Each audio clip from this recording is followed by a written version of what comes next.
Is it rude to text someone during a speech? If questions like this have crossed your mind, then you're in good company. Today we'll be taking a closer look at the nuances of everyday interactions that make up the monotony of life. Let's go for a job interview and say afterwards, yeah, I think it went well, but I don't know, it's kind of hard to tell.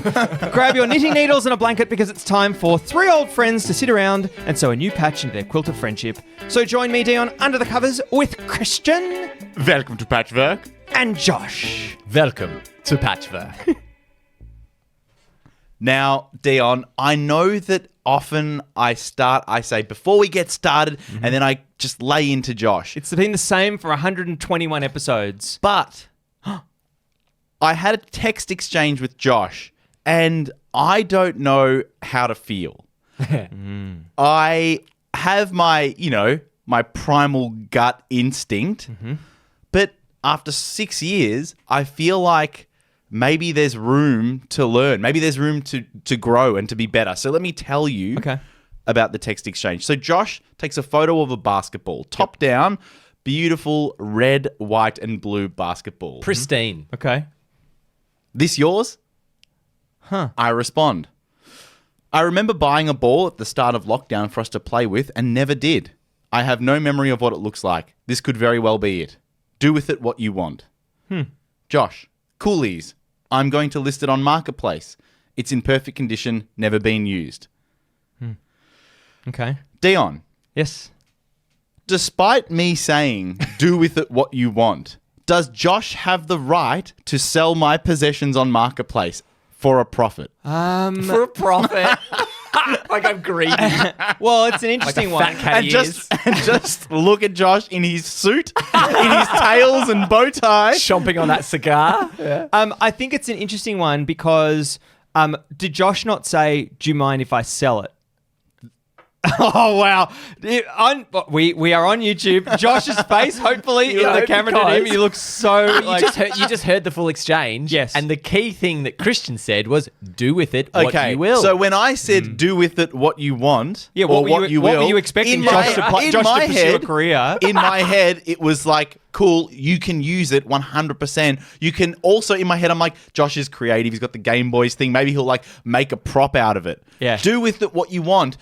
Don't sell it to make money with, though. But hang on, isn't he doing it with what he wants with it Exactly. by bringing it on the show?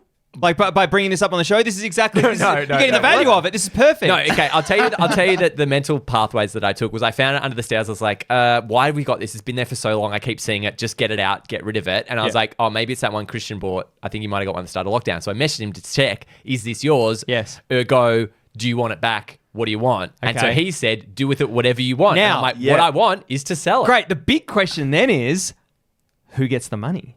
That's the big question. I get all of the money if I That sell Josh it. would get all the money. No, I But don't. he can take it and sell it himself. No, See? no, but it's not like it's a big thing to do. But you're missing the point. No. Missing the point. What's the point? The point is, it's not your possession. And I gave you the right to use it. You gave him exclusive No, possession of it. but I it's gave not you a his. license. I gave you a license. Non-permanent license. Non-permanent license. Just read again exactly your words, please. Do with it what you want. I know. Do with it what you will. So I think that Josh should do with it what he wants, but if he's going to sell it, I think it should be halves. Well, think he you can should- take. no, but it's- I'll give it to him, and he can take No, it. but And you go don't to want clog that. up your house, Christian. But wait, but aren't you happy? Christian bought it. Aren't you happy selling it and getting half the money for it? no, Why? he can have it back and sell it himself. So the options are, Josh, you get all expenses paid trip to Bali, or you don't go. No, but the thing is, it's been sitting there. You never know it existed. I could have done this behind your back and walked off scot-free. You could have. I'm a good guy. Yeah. I messaged you and you said do it whatever you want. Yeah. If you want it back to sell it, I'll happily give it to you. If you want to get it because junk at this your is- house, hang I'll on, give it hang to on. you. This is why I came into. There's a lot of pointing going on at the moment. Don't forget, I started this saying I'm not sure how to feel. You also started And at pointing as well. and I'm still not exactly sure whether, because if I hadn't have known, I would have been comfortable with you taking all the money.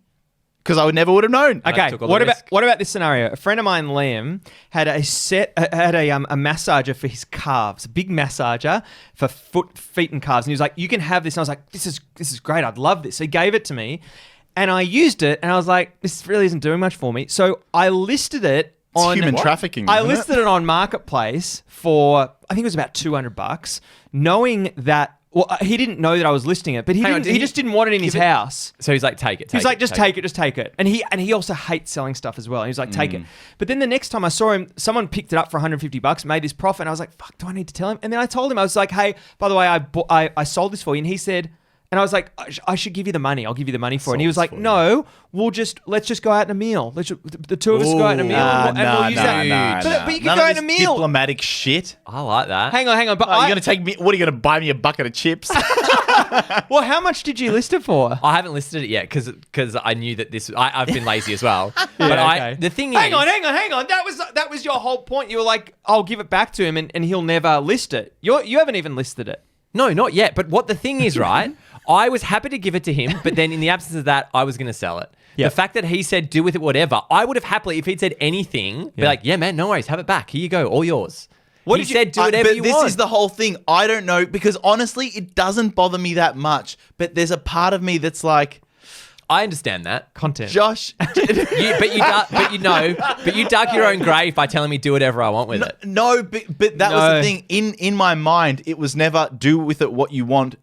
But use it to sell. It was join the Harlem Globetrotters. That's what you were saying. Christian's position's kind of strange because it's not like it's an artifact that Christian but from his youth, and he's like, you can have you have it, but do with it. No, it's a new basketball you never used. I honestly forgot it existed, and from the first message you can tell I can't even remember if I bought it. Yeah, it might not be his. It is, and it's my money. It was expensive.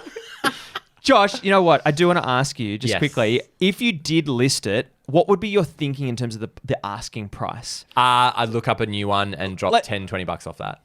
Let's say it's $60, right? I think it was about 100. Okay. Oh wow, wait. No, it wasn't. Okay, I don't know.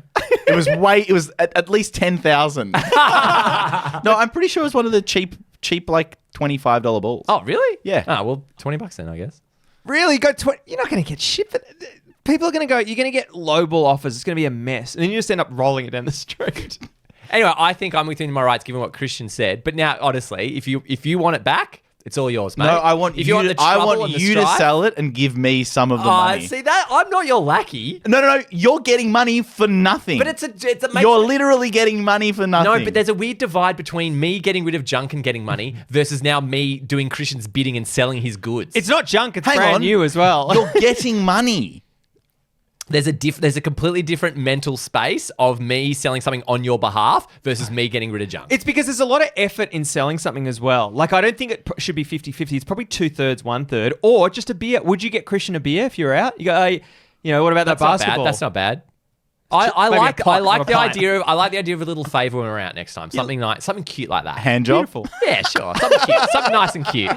Actually, speaking of hand jobs, every now and then we get very, very exciting news on the show where one of us is either knighted or something really exciting happens. But Josh, you had some really, really brilliant personal and professional and personal news where you won an award. Yeah. A huge award. Yeah, it's massive. Game Boys Comedy, my comedy trio, we won a Green Room Award. That's amazing. For Best Ensemble for Independent Theatre. That's incredible. Last year. So the Green Room Awards essentially Melbourne-wide performing arts industry awards. So it scales all the way from the massive musicals you see up there, all the big professional productions, and then there's a category for independent theatre. That's what we nominated for. So of all the shows, independent shows last year, we were the best ensemble. No problem. Yeah, it's huge. It's great.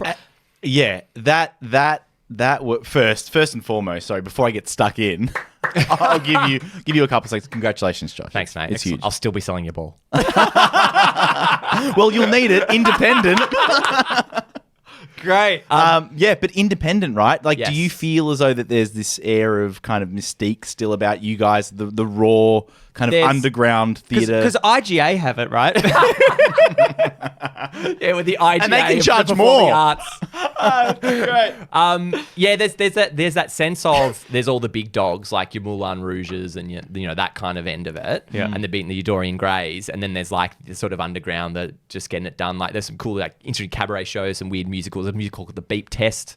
That was a bad musical based on the beep test we all did at school. That's good. So there's cool like levels of it to that, and so it is a nice feeling of you feel like the sort of a bit of like the underground kind of stuff on the night, because it was a big proper award ceremony. It was at the Capitol Theatre. Everyone was all dressed up really nice. So it was like also really cool to be a part of that. Like I've never really been to we've been to the podcast awards, but another big award ceremony like that. It was kind of cool to be part of it. Were you surprised to win it? Yeah, I had did not think we'd win at all. Really? Like, yeah, because some of the stuff we're up against had done very well at Melbourne Fringe, winning some awards and stuff. So I was like, oh, something like that'll win. But yeah, so it was this awesome moment of like genuine surprise. Was there any noise that you made in particular? Well, Just laughed a lot. Me and my brother just laughing. That's nice. Yeah. There's a clip that we'll put on the Patchwork socials where we can watch the reaction live. Yeah. But yeah, was that the greatest surprise of your life? It was. I was thinking about it. I'm like, it's so rare you have a genuine surprise moment like that, because I was so sure we wouldn't win. Yes, Christian? Josh, a biggest surprise in his life was finding out that I owned the basketball. Wow. And Christian is going for callback number 30 actually on the show today. But yeah, it was like this real genuine moment of surprise, because I really did not expect us to win. So Eden and I just couldn't stop laughing. We were just like laughing on our way up to the stage to give our little speech and stuff. Yeah. And I was thinking, there's not many times in your life anymore where I think you get, because I was thinking about a genuine surprise. Maybe, you know, you're getting into a uni course or you get a new job or something. Yep. And it's that instantaneous moment where it's like, I know you get a phone call or something and it's good news on the end. But And no one else knows aside from that other party. Like, that's the cool thing when you get that news delivered to you. But yeah, Yes. like job's a nice one. That's a really, really nice one. Yeah. Dion, can I just say, you love Absolutely. surprises. I do like surprises. That's And true. you I also, do. you love receiving as much as you love giving surprises. But that's right? yeah, absolutely. Yeah, that's a different thing. Yeah, I'm trying to think of. Yeah, I do. I think it's the spice of life. I think we've lost all element of surprise in life. Everything's just, you can just message people. What did you do when you won the award? Did you like get on your phone? Yeah, well, what was weird is there was a feeling of like wanting to document the night and put it up on socials and stuff, you know, have your stories Yeah. and be part of the conversation. And I feel a bit weird about that, because I'm always like, just enjoy the thing, be in the moment. But for something like that, it's a bit more of an industry thing. And, you know, you got to project an image in that, go, look, we're at the Green Room Awards. So you kind of, it's important to do that stuff career-wise. But I did find myself during the actual ceremony, because after we won, more awards, like 4 hours of just announcing awards. Jesus. I felt like, I can't really be on my phone, because you want to pay people respect who've just won an award, doing their speech, the nominations. But then I was like, but I also, it's really important, I just want to tell everyone about this. It's a really exciting thing for me. And I'm like, can we go out and get a drink? Like, is it a bit rude just to win and then dash out and stuff? So Can I ask, what was your approach to the text to people? Did you have layers of like, this, I'll draft a message, like a big message for like group Great. threads? No. And then, you know, my Surely. best, the closest, most intimate get personal messages like, holy fuck, we did it. it was, You're not writing a different text message for every person. no, I did it in about maybe two group threads. Yep. Maybe 3 group threads. Yep. And it was just like, had a photo board going like, we won. Like, amazing. So good. Oh, I so think I you- swore in there as well. But. So you went simple. Yeah, I was We like, just won. get him out there. Not concerned that people would have no context or No, understand. because I was that excited. I was like, some people Forcing would people to ask questions. I knew that. Christian, have you got a bone to pick? No, absolutely not. Christian, have you got a bone to pick with Josh's Green Room Award? Special moment. No, but I knew that because I'm like, people who know what they are, and if you don't, you have absolutely no idea what it is. But I was And just Josh like, isn't prepared excited. to explain that No, to but I you. was just excited about it. Like, it was Yes, really exciting yes. moments. I was like, I just want to tell as many of my friends as possible. Yeah. And just talk about it. Any underwhelming responses? Nah, everyone was super lovely about it. You were whelmed. Yeah. Adequately Everyone was really whelmed. nice, yeah. But it was interesting though, and I was wondering, what would you guys feel like during that moment of, is it rude to be on your phone then? Say someone's giving their acceptance speech and you're 4 rows down. Is it rude in that moment, in that context, to be on your phone? Well, it's all about, isn't it about if the people can see you? Like, I know it's about like your integrity and stuff, but isn't it about if the people can actually see you on your phone? Because if they can't see you, then you've done no harm, I don't think. Well, you're not paying attention, right? Yeah, attention's Because it's important about your thing. divided attention. It's about giving those people. But then it's like, I don't know this production, this category. I'm not in cabaret. Like, it doesn't bother me. Josh, when you were up receiving the award and doing your speech, can you recall anyone's face Exactly. in the crowd? That's what I thought. No, I was just talking into the void. So You know? you'd only really be rude to the presenters who probably a little more engaged in But the even audience. then, they're just reading out nominations and announcements. Did you have a speech prepared? I thought about a couple of like the festivals to thank, but that was kind of it. I think much like at the movie cinema. Oh. at the cinemas. So disappointed with yourself. I know. You'll never win an award with that attitude. At the cinema, when you're texting, you're interrupting the show for the people on either side of you. I completely agree. It's So shocking. so I think if you were sending a text message, you would have had to put your brightness all the way down. Actually, you just made me realize it wasn't like lights down. Oh. It was lights kind of, you could clearly see around the room and who was around. So maybe interesting. with that, knowing the lights Josh, set the if tone. the lights are up, you're in the clear. Do you know what? Yeah, That right. is a major consideration that I feel like other people don't consider. The whole thing of like that light and how your eye is drawn to the light. Absolutely. I've only just realized that in the last 6 months that's the most annoying thing about people. It's like texting. shining. It's like doing a ghost story. Like you're shining a torch in your face. Yeah. Any time that I'm watching a TV show or a movie with my partner and we have the lamp on and it goes dark on the screen and you can see your own reflection, you're out of the show. We wave at ourselves. We are useless, aren't we? I'm exactly the same. Absolutely. All the light has to be perfect. Just this shock. Just put us down. I don't like doing it, but I agree with Dion. Put us all down.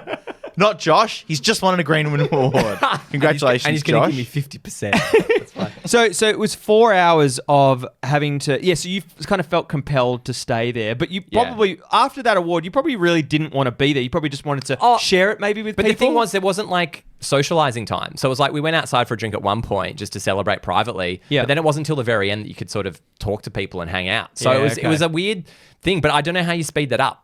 Can I say one thing, Josh? I was thinking when I asked before, like, did you have a speech? I was thinking, did you have something written down? The other day, Christian and I were watching a press conference, an AFL press conference, where the CEO was talking, and I noticed that he was reading from a statement. But as he was reading from the statement, he was. You know how you read from something, but you want to look up but that looking up, like looking up to the audience, are you generally fixing on one part of the room? Are you actually looking at people's faces, or is it a cursory Dion look up? was so interested in what his really eyes were excited. doing. I was really excited. And then he realized once he started paying attention to it that the CEO was genuinely bouncing his eyes from person to person. Which I think is a in the really eyes. hard thing to do, because when you're that's the other thing. When you're reading something out in front of an audience, it's not an easy thing to do. I think it depends on the group. Like if you're at the Green Room Awards and you're on stage looking out over a vast audience, a simple look up is enough. Well, I guess no, Josh- actually, it'd be like look up, left, right. Well, Josh, But if when, you guys are overthinking this. Dion, are you trying to? No. Are you trying to say something? Josh, when you're performing and you're looking up into the audience, are you looking at faces? Nah, most of the time I'm looking out to nothing. Yeah, Unless okay. you're directly trying to engage with specific people. But for Okay. the most part, I just look out into nothing. Yeah, interesting. But the thing is, when people are reading off something,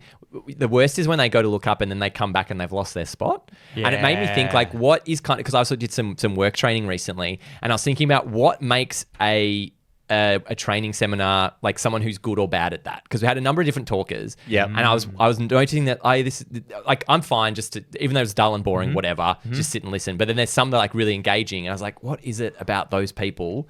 And it's, to me, you have a couple little jokes. Yep. Nothing big, nothing too scripted, just something that gets maybe a little chuckle. Yep. Yeah. Just like one or two. You don't need more than that. You just need to care about it, don't you? Yeah, and then on top of that, it's you just can talk, like, even if you have notes, it's like headings, and you can just talk and look to everyone. You're not specifically reading off stuff the whole time. You know your shit so well that you're just talking about That's it. a really good point. Yeah, actually engaging with the content.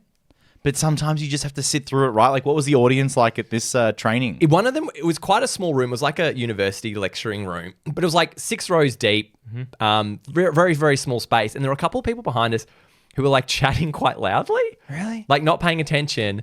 And I was there with my girlfriend, and we would sort of like, we're a bit older than a lot of people, so you don't want to be the sort of stick in the mud, like, hey guys, can you be quiet, please? It was very distracting to the point like everyone could hear them quite clearly. And I was like, that's the job of the people presenting, right? To be like, sorry, is that a question up there? But they also don't want to buzzkill, because you're going to work with these people, right? Exactly. And they're going to be managing them or something. But still. Josh, that response is exactly the way to handle that, isn't it? Yeah. Sorry, was that a question? Got a question out the back there? Oh, that's excellent. No. If you guys could just keep it down. Yeah. No, not That's that. the- You just keep No, going but- back to them. I go, question out there?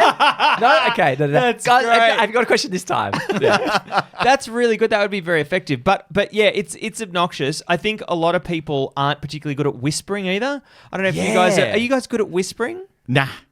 What's your whisper like? We've done a whispering We've bit done on whispering, Patrick. haven't we? Hang Yeah. on. What Christian was about to do there was a very sexy whisper. What are you doing? That's not me. That's Dion. Are you guys ready to train? It's like ASMR. Which you love. You love whispering. I love You love it. And so, so Josh, that sounds like it was very frustrating. Well, what would you have played? What was your play? What would your play be in that situation? I don't know if I'd say anything. I'd probably just sort of look around over my Yeah. shoulder because they'd have to be behind me. It'd have to be over my shoulder. yeah. I think you don't necessarily have to say anything. You just have to give them an awareness that, what they're doing is really annoying. I think that kind of happened. Like people did look around. But, like, is but that noise? isn't it interesting when you're the one pulled up on it? And I'm not saying that it's happened much in my life before, but there would have been a time or two where someone would have been like, "Hey, sorry, excuse me." That in that moment, you're probably a little bit angry at the person pulling you up. No. Well, you're probably ashamed. Yeah, out of Yeah, shame. So yeah. that's the whole reason that we don't pull people up, isn't it? Oh, you 'Cause don't they- want them to feel ashamed. No, because then they react volatile. There's some volatility back at you. There can be hostility. It's like, oh, what are you talking about? It's fine. But then there would be people who'd be like, oh shit, I'm sorry, I had no idea. Do you know what? Yeah, but they absolutely They have must, an right? idea. They That- must. And that type of person behaves that way everywhere they go. Why? Because no one's ever pulled them up, and their parents didn't smack them on the bum. Didn't smack them on the bum. With what? With a new rolled up newspaper? What are they, dog? Spray bottle of wooden spoon. There you go. Yeah, with a stiff fist. Which incidentally I thought was Josh's award on the for the Green Room Awards. I mean that's the best. No, they they're could the do, Christian. fisties. Oh, the fisties. Are Chicken there any like events that you can go to where you can comfortably speak as a crowd participant? Well, presumably the fisties would be quite difficult. I think anything educational, nah. Entertainment, yeah, probably. I think like a gig or something, if you're hovering near the back. Nah, I cannot hate it. stand that. But you know what? I do not appreciate the idea that I'm at a musical event that people paid money to go to, and if I stand a little bit towards the back, the people back here don't care if I speak. Do you know where there's the most obnoxious chatter? Synagogue. Oh, really? At the synagogue, the level of noise that of people just doing business with each other in the seats is so funny, and they are regularly shushed by the rabbi Really? and by people. They're like, but it's almost like Shush it's sounds like a Yiddish word, doesn't it? it's almost like it's a cultural thing though, that like you have to do, like you do your business in shul, but you have to be shushed. That's your rite of passage. It's interesting. It's hilarious. It's just like multitasking. Well, I've got to be here, but I've got Yeah, business to do. that's the thing. And I think a lot of people find that boring. And I guess it's the same thing as the training. So think of this as a Jewish training session. The shul shush. Speaking of the shul shush, we've actually done, we'd like to do copycat this week. excellent. Which is where we take a known sound and we try and recreate it as best we can without any practice. And so in the past, we've done a squeaky mouse opening a squeaky door. We've done The Tim Allen grunt. Tim Allen grunt. We've done a walking crossing. Yeah. A walking crossing. A walking Couldn't think of the crossing. word. Could No, not no, think no. of the word. I shouldn't have paid you out for it because I do it way more often than you. Anyway, so this week for the copycat, we are going to be doing an electric kettle, and we'll be going from the point of turning it on, it rapidly boiling, and then automatically switching off. That is what we're going to be hearing. And Dion, would you like to kick us off? Yeah, sure. I can't use a prop, can I? No, just vocals.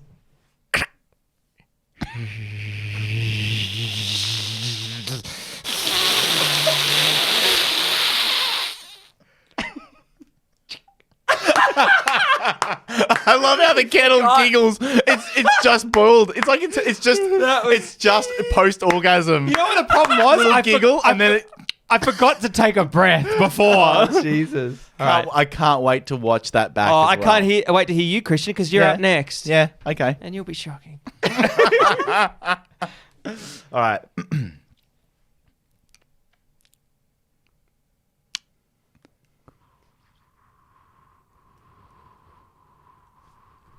Top of Mount Everest.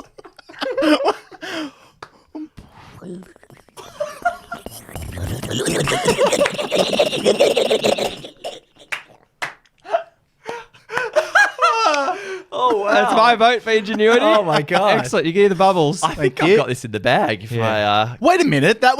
Did you not hear the bubbles? The start was terrible. Well, that's because you said I was on Everest. You weren't listening to the nuance. You weren't putting yourself in the kitchen. in the kettle. Get in the kettle. Joshua? Okay.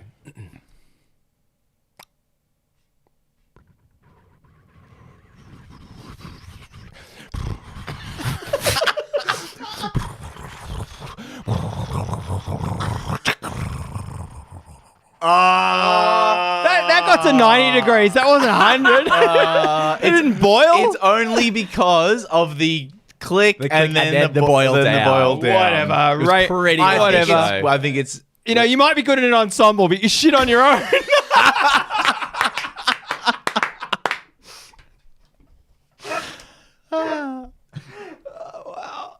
that sounds like a kettle as well. I had an interesting experience. I have barracked for the Geelong Cats in the AFL for my entire life, and I've never been to a game at Cardinia Park, their home ground in Geelong. That's bizarre. I've been there once before at a family day, and I got to see some of my favourite players. Didn't get to see Gary Ablett, as I once told on this podcast. He was at the RSL playing pokies. Saw him there, though. Got the infamous photo of being lifted up into the air. Went for the first time. A friend invited me to go with his family. Long intro to a story to say that on the train back from that game, I think it was just a very, very important moment in my life to be at that game. But It's a real surprise moment. You sat on Gary Ablett's lap. but on the train Oh, home, I stuffed up the punchline. It was meant to be Gary Ablett sat on your lap. Oh, that's a pity, isn't it? Anyway. Oh, that's a shame. well, I guess that's all the time we have for today. Thank you so much. Thank you so much for listening to Gary Ablett. So I was on the train home, and there was a seat empty next to me on the right hand side, and a man probably in his late 70s, early 80s sat next to me, and on a bit of an angle. And then for the next 45 minutes, with quite animated gesticulation, So he's talking to someone next to you or talking something? to another elderly man next to him, was elbowing me incessantly. And he had no idea he was doing it, because I was trying to like look over and kind of meet his eyes. He had no idea, and he was elbowing just all the time. Did he think he was maybe knocking like a non-important part of your body or something? But he never looked back to check. Yeah, right. Never looked back to Because you check. can feel that. If you're on public transport and you move around, yes, you can feel when you hit things. if you care about feeling for it. And if you have elbows. And who knows? So this is a two-pronged question. The first prong is, do you lose feeling in your elbows as you get older? If not, we let the elderly off way too easily. You didn't say anything? I said nothing because he was a late 70s, early 80s male. What? How far down the age range till you say something? I think that if it was probably like a 50-something person, And what's your approach there? What are you saying? I probably would have actually pushed my arm into their elbow a little bit so they felt some more resistance. Yeah, yeah. good. So I like would have interacted with them. And then what? And then what if they didn't respond then? There would have been a multi-layered approach. That would have been layer one. If they didn't layer respond one. to that, Okay. I would, as I think with an That's DEFCON older, 4. yeah. As I'm approaching DEFCON 1, Yeah. I think at that point I'm probably like caressing the back of their hair. Of course, because they're elderly, as you're saying. So, Christian, you thought it was because he was elderly and didn't have that awareness. I think there is a, as I think entitlement. what I've noticed, as you get older, you don't have to be so aware of these things, because people have been told to respect their elders. Well, I agree with you, because thinking about this, I'm like, yeah, if an old guy was knocking, I'd go, oh, they don't really know what they're doing. I'll let it slide. Whereas I think with a younger person, you feel there's more purpose to it, or they should know better. Well, do you know what? I was sitting next to a woman on the tram. She would have been probably early 30s.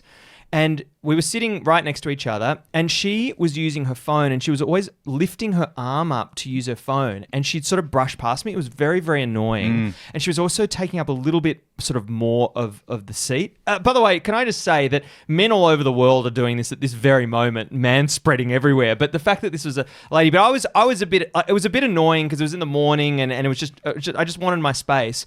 And I was like, oh, fuck this. So I got up like 2 stops early because it was annoying me. And I was like, what the fuck was she doing?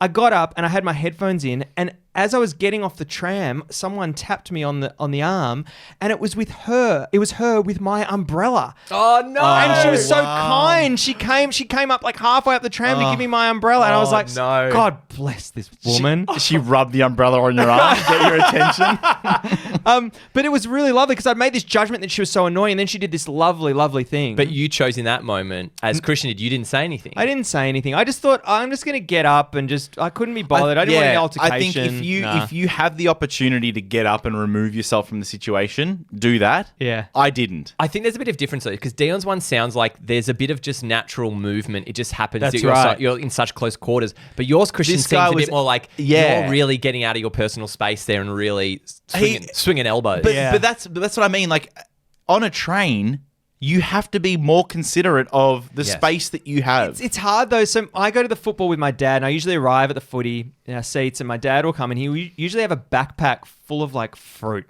Like he just brings a lot of fruit. And when he comes in the aisle, he will knock people, and it's really funny. And sometimes he won't have any awareness of how big the backpack is. Yeah. And the other week, like he fully hit someone in the head, and I sort of had to apologize on his behalf. But Again, he's got no awareness. He wouldn't have done that as a Yeah, younger right. man, though. No, he wouldn't have. But I mean, He would have taken his backpack off. No, held they had it in front of satchels him back or then. There's something. no backpacks. But satchels. Backpack's interesting because I feel like The satchel shul shush. because when someone puts a backpack on, I think on PT they get way less aware of what, because you can't Yeah. feel that touching someone, right? Any a body friend of- stuff though, you can feel a it. friend of ours, I mean, Yeah. Neo will absolutely kill someone if Yeah. they get on a tram With a or train with a backpack on. backpack on and they don't take it off. And Yeah. I think Yeah. it's fair. You just got to take that thing But off. I'll tell you what, when you have your backpack on the tram, I know the rule, you take it off on a full tram, but when you have it on, you're like, no one's touching my back now. I've protected. yeah. I've protected that personal space of mine. But do you want to protect that personal space, or would you prefer to put it around and protect your front space? what? Wear it like a baby? Yeah, like wear it like a baby, like cradle it and put a nappy around it. That'd be a strange practice, isn't it? I don't know, because you have your arms at the front. No. But babies You don't have back But arms. Are you worried about someone just tinkering in your bag? Tinkering? Yeah, if it's Were they if it's- fixing it? They're Yeah. building an Iron Man suit out of it. Because I put it between my legs and then I've got it. The baby? contained. Then I've got it between Is my that legs. baby an Iron Man suit? Speaking of people knocking, I had another similar experience, and I did say something. I was at a gig, Northeast Party House. Ooh. Great band, great gig. And there was quite a drunk woman. We were sort of off the back. So there's like the main thrust of everything. And then we're sort of off the back where you got a bit more space. And I feel like in that space in the gig, it's like, hey, we're not in the thick of it. We're here to sort of watch and enjoy and maybe have a little bit of a boogie, but nothing too crazy. And this very drunk woman, because there was space around us, she had space to flail around and knock. And so at the first, they were in front of us and sort of knocked into us a couple times. Then they went up behind us. And then she knocked into me a couple of times. Yes. Annoying. And so, talking about our DEF CONs, my DEF CON 5, so Oh, first yes. stage, it was just the look around, like hey, Josh, you've hit me. For those who don't know DEF CON, and there's you have Yeah. to explain it. It's levels of alarm, right? Yeah, it's the nuclear preparedness. Yes. So when there's big nuclear action, DEF CON 1, that is like hectic. And then 5 is like, hey, there's a Okay, little so we're at something going 5 at the Yeah. moment. Yeah, You're so not I'm detonating anything. looking around and I'm just like to be like, you're hitting me. Yes. I'm Yeah. I'm It feeling starts that. with the look around. Yeah. Yep. So it was her and 2 friends, right? And then happened like a couple more times, looked around again, and then I think some of the friends, oh man, I'm so sorry. Huh. Then Did you meet their gaze? no, not in that moment. Didn't meet Andrew. Like, yeah. Yep. And then it happened again. What a So setup. I turned around and I was like, can you stop knocking into me? You said it. Yeah, I said it to her. And then like the friends were like, oh man, I'm so sorry. I'm like, okay. And then like a few minutes later, cop a whack in the head with a flailing hand. I was like, Oh. all right. And I'm trying to be cool because I'm like, I'm at a gig. Yes. People are dancing. Yes. We're having a bit of fun. I get it. Yep. Get another one in the head. So I just go around. You king hit them. I was really happy with this. I just went like, called her in and went, you keep hitting me in the head. Just really matter of factly. Like That's really really, funny. really matter of factly. Like not like yelling at us. Like you keep hitting me in the head. What did she say? Her response was terrible. Yeah, it was something like it always is. It was something like ugh, like kind of like okay, that kind of thing. I'll stop hitting you in the head. Yeah, right. It's stop ruining my fun. Yeah, and then another, and then so, You concussed me. and so it kept happening, and I was kind of, and then the friend came up and was super apologetic, and I was like, you can also move somewhere else because I was here before you guys. I don't think I should have to move because you're swinging around too much. I don't even think, even if you weren't first there, it's those people at gigs that recklessly use the space that ruin it for everyone. And then what I was also going to say, I was like, if we're up the front, I would have way less issue. And I said, get her up there. Get her up in the front of it where she can't move as much. Yeah, she had restrain too much, her. yeah, she had too much space to flow around. So- But I was happy to say something in that instance. For you, Josh, if you're at a gig, it sounds like the front is for the movement. Yeah. The back is for the chatter. So yours is like a bus. Yeah, you're right? a bit more cash up the back. Okay. You're still at the gig, you're engaged with it, but you have a bit more wiggle room to do things. But if it's like a bus, isn't the suspension better at the back? So you shouldn't have felt the head knocks. But I'm with you. Gigs are, I think they can get me to 10 the fastest than any other event. Because you're getting amped up. Yeah, really and truly. Because when people are flinging their arms around, Yeah. it is such a disruptor to being in the moment. But Yes. talking at events at a gig is the most But infuriating. can you hear for it me. that much? Absolutely. Really? Yeah, that's so interesting. Yeah, that's a good question. Like, I wouldn't have thought that you could hear it. Oh, when they're right next to you and it's two guys with beers, they're like, so what? Like, obviously insecure to stand there and watch the music. Do you know what? Billy Joel had a concert six Billy months Joel. ago, and I was there, and it was at the MCG, Yep. and there were 100,000 people, and I got shushed at that concert. By Billy Joel. Are you serious? Yeah, I At got the shushed. MC, I At can't the- imagine getting shushed at the MCG. At the MCG, everyone is, I mean, isn't it? It's pretty annoying when people are singing along. I can hardly hear him, but me and my partner are the ones that get shushed, and I turned around and I said, shut the fuck up. Yeah. Whoa. I just was like, I'm here to have a great night. I'm not talking particularly loudly. I don't think I said it like that, but I was like, hey, I'm just said it going to. much more I'm just, aggressively. yeah. I'm going to hit her in the head. No, I just was like, hey, I'm just going to enjoy this. I'm shut the fuck up. It was a weird thing to be told at such a huge event. It's like being told not to swim at the beach. But do you understand? So it was. I remember I went to an M83 gig with a friend of mine years ago, right? And it was a very special gig because we hadn't seen them live, and we really like their songs. And so during a very particular song, both of us were starting to kind of well up with tears because it was a song that we'd both listened to for a number of years together. During that moment, there was a group of idiots next to us talking really loudly and ruined something that was otherwise a really special moment for the two of us. Yeah. And I will never forget that both of us will never forget that moment being ruined. I think So how do you know that wasn't you to those people? I think I've talked about this before. I too am hypersensitive, particularly, and I'm sure I've gotten it from my dad. If someone is opening one of those lollies, and I can detect one of them from 5 kilometers away. Someone opening a butter menthol. Yeah. I know when that's being opened. God, they're delicious. I demolished hang a on, packet on the weekend. by the way. Wait a second. Where are you going with No, this? well, my ears are very, very sensitive. But in that moment, I think it's the context. 100,000 people at the MCG sing Billy Joel, and I'm talking to someone next to me. I don't want to be shushed. I think Shut it's the fuck up. because you thought what you were doing was reasonable. That's you right. had assessed for yourself. Yeah. Objectively, Yeah. I'm okay. I here. wasn't punching anyone else in the head. But you're not shouting so much. You're just sort No. of chatting. You're at the MCG. It's a big open air gig. Yeah. I can kind of understand where that's Okay, coming from. so can you understand 6 rows back at the lecture theatre? Hey, I don't really need to engage with this because it's just the safety or the whatever training. I'm just going to just the chat to my safety training. Yeah, but I'm just going to chat to my mate. No, because you're literally being paid there. Yeah. That's you're at work. Yeah, so pay I agree. attention. No, I'm with you. Rather than a social entertainment thing at a gig. But I'm okay with chatting at the back of a gig. But I think, you know what? It shouldn't. I think if it's kind of about the gig, I'm okay with it. If it's something like, how was work today? What do you It's think like, of that? nah. Huge point. What do you think of that, Christian? But those conversations about the gig don't take very long. Like if there's someone next to me who's like, oh my God, that sounds amazing. Oh, the drums are mixed so well. That's over pretty Yeah, quickly. yeah. But it's when it's those rubbish drunk conversations Yes. that never end next Yeah. to you. Get the fuck out of there. It's Yeah. a gig. Go to a bar. And now it's time to think.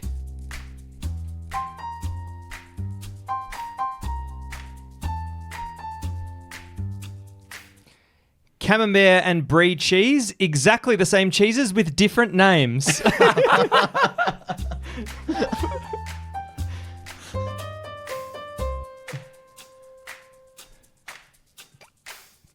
I know what a nook is. What the hell is a cranny?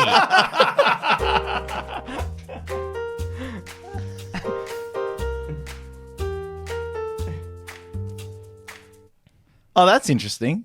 A little bit of skin's poking out of my cuticle. Maybe I'll just quickly pull it off with my teeth. Huh. That's odd. Pulled a little bit too much of it off, and now I'm bleeding. Better keep ripping it off so that my cuticle looks flush. Would you look at that? I'm bleeding pretty profusely now.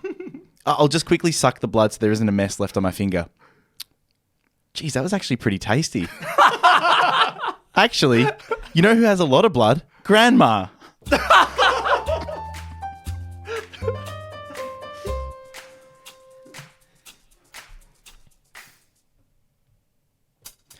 Thank you so much for listening to Welcome to Patchwork for another week. Josh, it's been a big week for you. Christian, less so, I would say. You haven't won any awards this week, have you, Christian? Not that I know of. You never have you? God, that's sad. Little reminder, we're across all the socials at Welcome to Patchwork. Also got a Patreon if you want to support the show, get a little bonus patch in the off week. And also, the best thing you do, tell a friend. If you enjoy the show, let someone else know. Can I say the bonus patch, we recorded for 15 minutes the last one. I really, really enjoyed it. I thought it was great. I thought it was really good content. Probably better than this show's ever been. Maybe we'll release it into the feed and you got to all have a listen. Oh, we should do that. Why not? Why bloody not? And we've got socials. Bloody said that. socials. I've said that. Oh, yeah. Well, what about the bonus patch? Imagine the quality of the bonus patch. This is what the... I've done it all, mate. We're done. Okay. I just wanted to say that I had a guy on the train. He kept on doing something with his elbow. Oh, no, we've done that as well. I've done that. And as we do every week, we sew a new patch into our quilt of friendship. Josh, what patch did you sew into our quilt this week?